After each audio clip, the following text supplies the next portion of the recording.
السلام عليكم ورحمة الله وبركاته. ازيكم عاملين ايه؟ يا رب دايما تكونوا بخير. النهارده فطرنا كالآتي.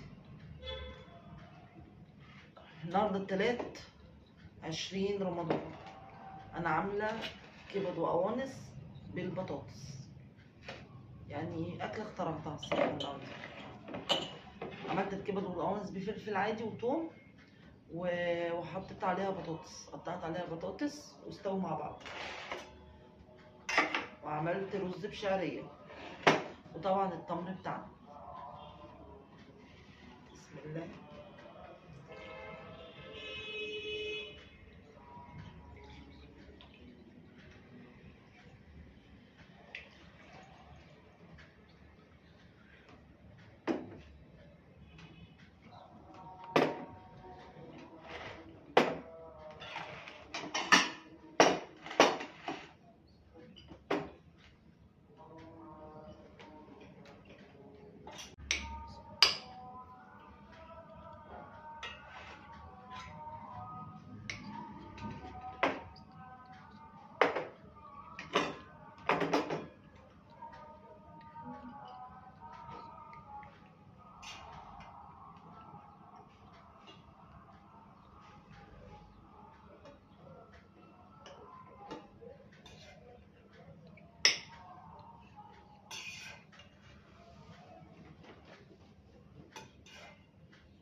وكده ده فطارنا النهارده.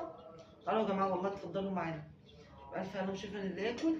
كل سنه وانتم طيبين، واشوفكم على خير ان شاء الله بكره في يوميات جديده باذن الله، وفطار جديد باذن الله.